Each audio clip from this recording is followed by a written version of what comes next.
Last week when I talked about Oppenheimer, I went through some of my theories when it came to the events of the film. Because even though the events of the film are typically quite literal, there are still technical elements that we are left to theorize about. But of course, anyone who's seen the film will know the old adage, theory will only take you so far. So today we are going to talk about the technical marvel that is Oppenheimer. Not only is the film itself a masterpiece, but it is also a feat of filmmaking. This includes the film technology, the medium that was used to shoot the film, and of course the soundtrack that helped to shape the emotional center of the film. And that's what we're talking about today. So this is your nerd alert, I guess. I'm going to be going into insane detail on the production aspects of the film, at least certain aspects of the production. And so this may be very boring to a large amount of people, but I find this stuff extremely fascinating, and I hope that you'll indulge me and enjoy this video. It is something that I, as a filmmaker, find very cool, and also, it's my channel, I can do what I want. So with that said, we're gonna get right into it. But first, a word from our sponsor. I'm on a mission to make content creation my job, and to do that, I need your help. In the description, there is a link to my Patreon where you can support me in exchange for benefits, as well as a link to my Twitch channel where you can support me through subscriptions and bits, as well as a PayPal if you're feeling generous. Thanks for listening to my speech, and we're gonna get back to the video.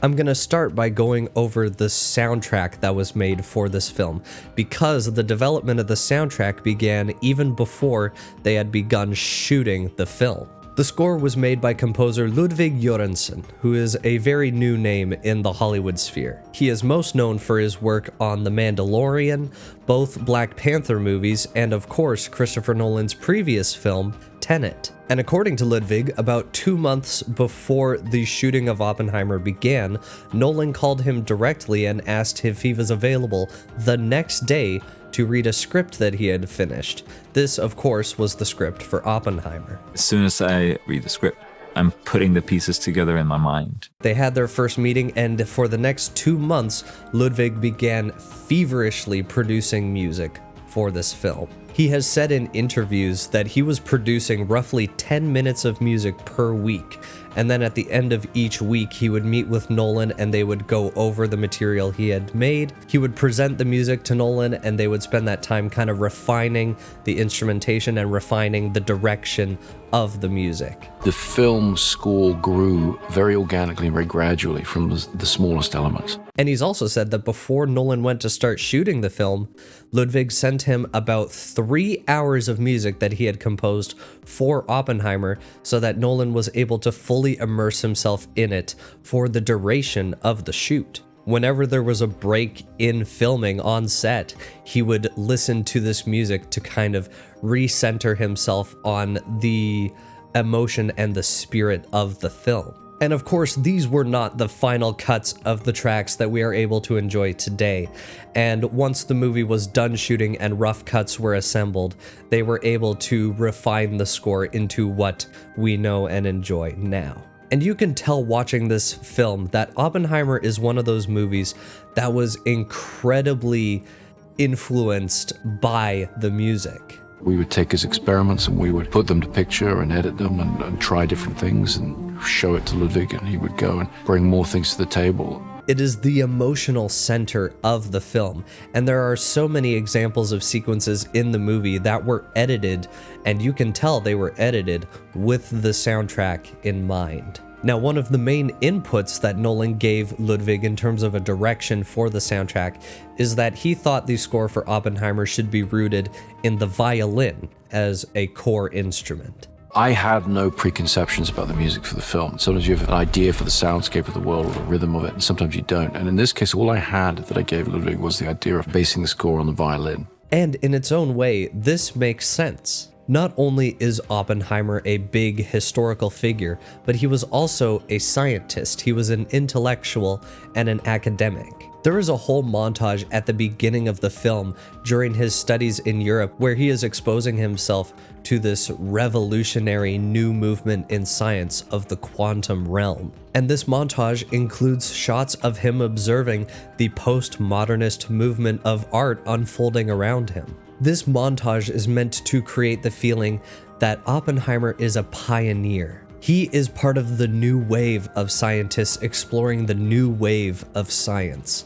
And the montage is meant to give you that feeling. And so when devising a score for this sequence and many other sequences in the film, it is rooted in the violin, and the instrumentation almost has a classical sound to it. He is an intellectual who moved around in the circles of high society. And as such, the soundtrack for the film has a very strong classical feel to it. Even when Ludwig utilizes elements of synthesizers in the track, it still feels very orchestral in its make. The synth almost sounds like the distillation of an entire brass section into one unified sound.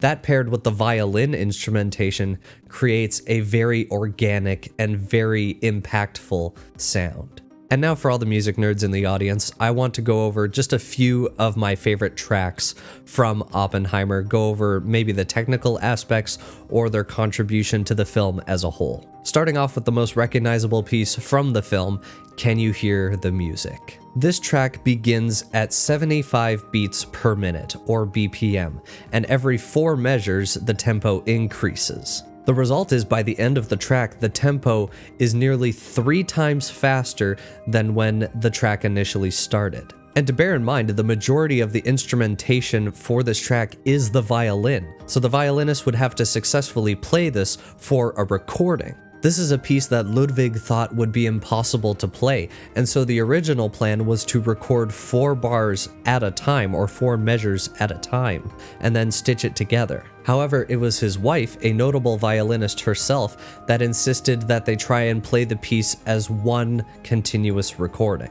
The recording process for this track alone took 3 days, and for reference, the track itself is not quite 2 minutes long. The piece consists of these endlessly cascading, arpeggiating violins, and they are finally joined towards the end by a dark, gliding synth that underscores the track.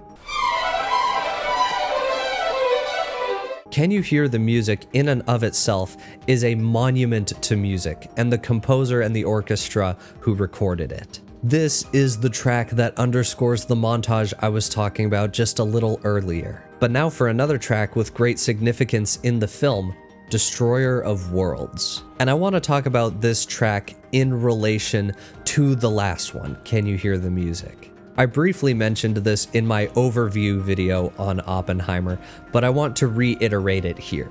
Can You Hear the Music and Destroyer of Worlds are, musically speaking, the start point and the end point of Oppenheimer's character journey. The instrumentation is exactly the same, but Destroyer of Worlds is performed in a minor key. Oppenheimer starts his journey as a young scientist filled with wonder for the unseen world around him. He is a starry-eyed scientist eager to explore the vastness of the universe, and Can You Hear the Music reflects that awe and wonder perfectly. But at the end of the film, he is just a shell of himself.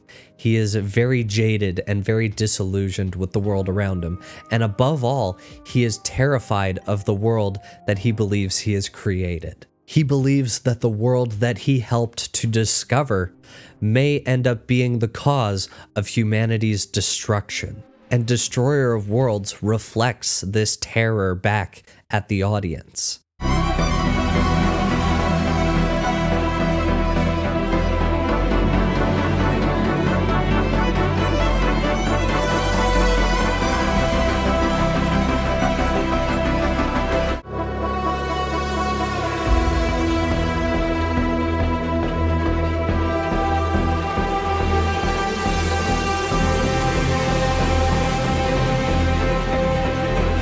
These two pieces together are a distillation of Oppenheimer's entire character journey, a journey that takes just less than 5 minutes to listen to. And the final track that I want to mention in this video is Ground Zero. This track contributes to the mythical nature of the film, which is something that I'm going to talk about in a future video. But to give a brief explanation, the film itself is based on the biographical novel about Oppenheimer entitled American Prometheus. And even the very beginning of the film gives us this message about Prometheus and how he gave fire to man and was punished for an eternity for his insolence. And I'll be talking about this more in depth in a future video, but the film Oppenheimer as well as the novel American Prometheus, they both place Oppenheimer in this mythic tradition. The scope of his achievements and their consequences are larger than life. And this film, particularly in its score and in its sound design, is placing Oppenheimer in a tradition of gods. And the track Ground Zero is a perfect example of the mythic nature of this film and of his achievements. The track plays when the construction of the bomb is complete and they are preparing to conduct their first ever test of this new weapon. This score emphasizes the dark nature of the bomb and the consequences that it will have. It is almost made to sound like the heartbeat of a demon or some old god.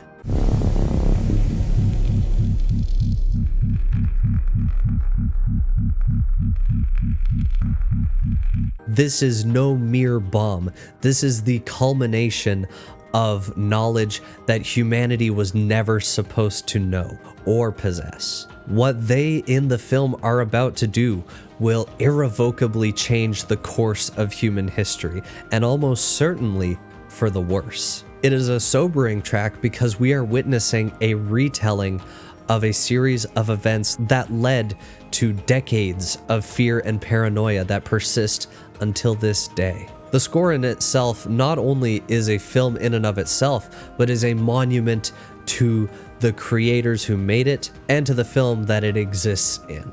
And now for this video where I talk about the feat of filmmaking that is Oppenheimer, I want to talk about shooting in IMAX 70mm film.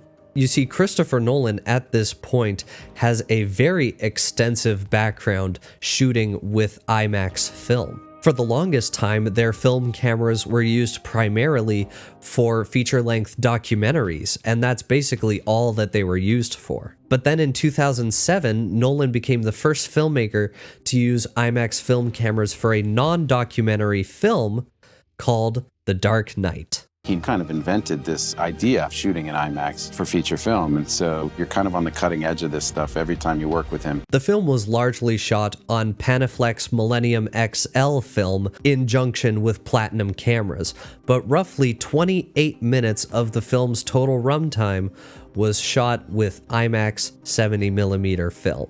And since then, he's kind of been their unofficial spokesperson almost for the use of IMAX 70mm. With the exception of his film Inception, all of his subsequent films following The Dark Knight were all shot, at least partially, using IMAX 70mm film. And as a matter of fact, the ambition of Nolan's films has led to advances in technology with IMAX 70mm film. With Interstellar's runtime of 2 hours and 50 minutes, IMAX needed to widen the size of their film platters, as no film of that length had ever been shot in this format before. So of course, with Oppenheimer having a runtime of 3 hours, they had to do the same thing and continue to push the boundaries of their film platters. Because I didn't know this until I did the research, but 3 hours is the absolute longest that an IMAX 70mm film can be. With our current technology, no 70mm IMAX film could ever exceed 3 hours. This Oppenheimer literally pushed the boundaries to their absolute limit. And through the course of this film, they also had to develop their own custom black and white 70mm film, as no such film stock existed before this movie. We were able to test large format black and white, put it up on a giant IMAX screen and have a look at it, and the results were just magical and inspiring.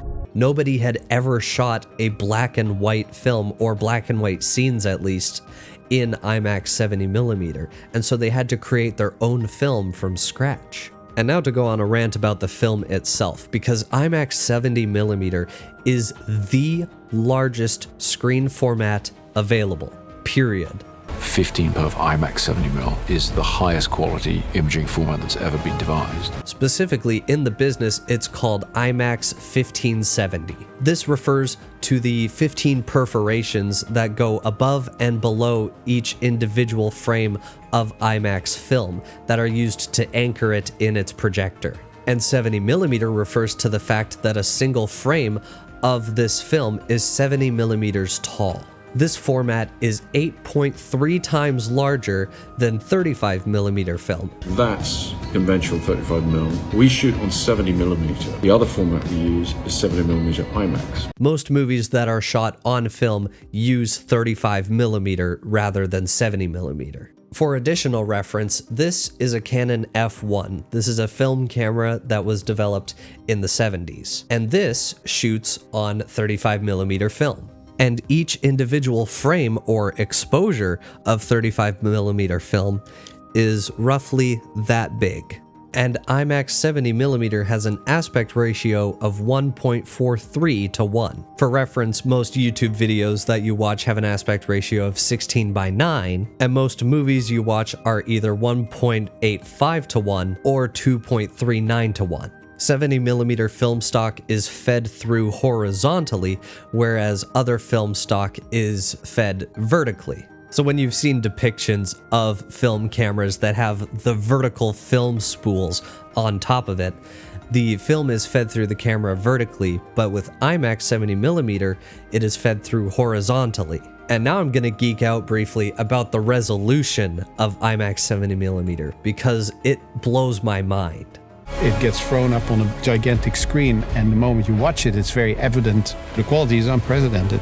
See, IMAX digital cameras, in terms of resolution, usually max out between 2K and 4K. 4K being the resolution of the video that you're watching right now. Films that are shot on IMAX 70mm but viewed in a digital format can have resolutions as high as 6K. But viewing an IMAX 70mm film in one of the few theaters that is designed to play movies in IMAX 70mm film, you can be experiencing resolutions of up to 16K.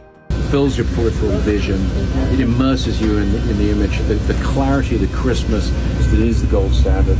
It is the closest to reproducing the world the way that your eye sees it. That is baffling to me. And for the people who are shooting on IMAX 70mm, not only is it a large format, but it is also a very cumbersome format. See, take a look at these pictures of how big a single frame of 70mm film is. And now think of the equipment that it would require to film a scene using this film. And with shooting using a mechanical rather than digital medium, there are a slew of errors that can occur. Maybe the film gets damaged, maybe it gets overexposed, maybe it gets caught within the inner workings of the camera itself and rips. It's not only an inconvenience to shoot an IMAX 70mm film, it is a chore to film in IMAX 70mm, which is why when someone does decide to shoot a film in this format, it is very likely that this is a passion project. And so for that, I want to thank Nolan and the entire production crew for choosing to shoot in IMAX 70mm, because viewing the film in that format in one of those select theaters was a genuine privilege. And above all, probably the biggest thing for me that I find very beautiful about Nolan's use of 70mm in this movie is its counterintuitive use. I've discussed now at length just how large the physical format of IMAX 70mm is, especially in terms of physical space and its resolution. The final reels for Oppenheimer were 11 miles in length, and each spool weighed 600 pounds. This format is the literal definition of scale in cinema. It is probably the closest experience one can get in filmmaking to the experience of the human eye. And this film was originally used for feature-length documentaries, likely showing a sense of scale and size of whatever they were capturing. But despite all this, Nolan uses 70mm film in Oppenheimer to tell a very close and a very personal story. IMAX is a format of spectacle, and it's made for vistas and for the grandeur of it. But I got very curious to discover this as an intimate format. And while there are, of course, the occasional grand sweeping landscape shots in this format, and it's beautiful, the majority of these shots in the film are used to tell a very close and a very intimate story. Our film tries to take you into his experience, and IMAX for me is a portal into a level of immersion that you can't get from other formats. Most of the shots in this huge 1.43:1 aspect ratio are close-ups of Oppenheimer and the people around him. We are able to view the emotions of these characters from extremely close in a resolution that is almost akin to the human eye. The result is a level of immersion in the life and experience of Oppenheimer that literally cannot be replicated outside of the 30 theaters worldwide that showed Oppenheimer in this format. Nolan took the largest and most grandiose format of cinema imaginable and used it to tell the close and personal story of one man. And I think that's something really special. And if you've stuck around this long, hopefully you think that it was special too. And if you're here at the end, I just want to say what's up, gamers? It's your boy Vin the Vlogger here, making a surprise cameo. How you doing? Hope you're doing good. I'm just working on editing the video that you are currently watching, but I thought I'd do this little segment because it is Wednesday, November the 21st. And for all you gamers out there, you know that that means that the Oppenheimer movie, the film, is out on DVD and Blu-ray. And so we're gonna go pick that up right away. Also, here's the video. I'm working on it right now, like I just said. Da Vinci, shout out. And for anyone wondering what I do while I'm editing these videos that you watch every week, I usually just have Wendigoon playing in the background. I generally, I hit my webcam. I generally just I edit my video, but I also got Wendigoon going in the background because it's nice background noise while I edit. So that's the scoop. I'm not gonna film or vlog while I'm driving because that's dangerous and you shouldn't do that. So we're just gonna cut right to the shot of me picking up Oppenheimer in Walmart because I got some other things I need to grab too. So here's that shot.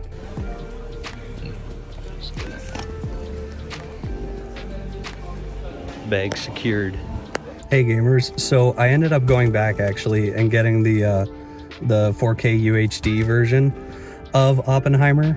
No, I do not have a 4K UHD Blu-ray player, but this does come with the normal Blu-ray as well. And later down the road, if I do get a UHD Blu-ray player, not now, but later in the future, I would love to have this movie in that higher resolution because I don't know, this movie is very special to me. I don't know if you couldn't tell from the fact that I'm making so many videos about it, but this movie is very special to me. And so I wanted to have it in the highest quality that I could. Are those sirens?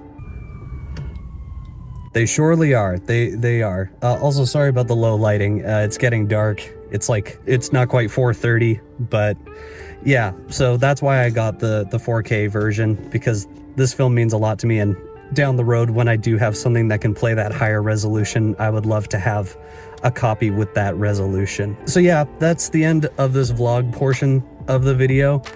And we'll cut to me doing the outro in a minute here, but before I cut, I just want to say Thank you so much for the support on the new videos that I've been doing the last few months.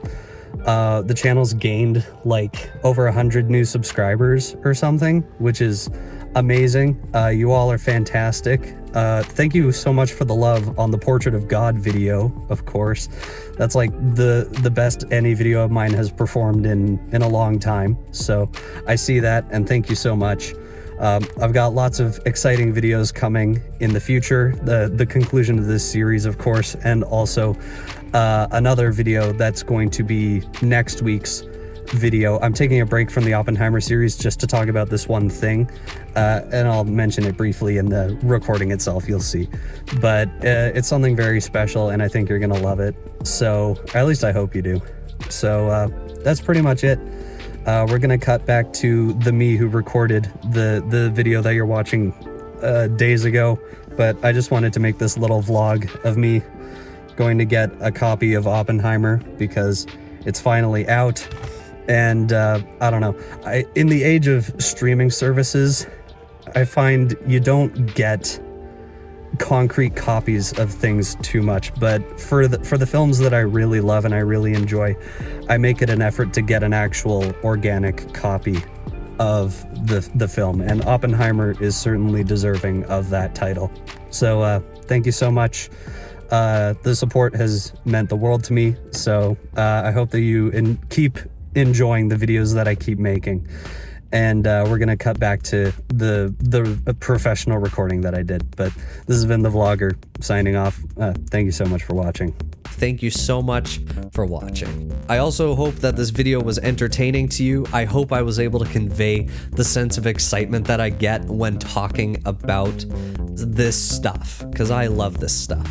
I wanted to make a video talking about the technological feat of Oppenheimer, but not be one of those like channels that just like mansplains film and says, oh, the cinematography, and then just doesn't elaborate. And so I hope that you learned something from this video, and I hope that you can appreciate just the marvel of filmmaking that went into Oppenheimer. So with all that said, thank you so much for watching, and of course a huge thank you goes out to my patrons, Sean, and my top tier patrons, RD and Snowy. Thank you all so much for supporting me and supporting the content and my dream of being able to do this for you all as my job.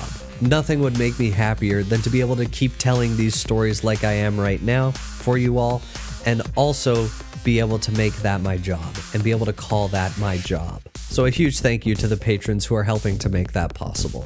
And that's all for this video. We are going to be continuing our series on Oppenheimer, although next week I think we are going to take a quick break to talk about another story from here on the internet that I think is very cool and something very special that I want to share with you all. So I hope you're excited for that and for the continuation of this series, because I know that I am. And cut.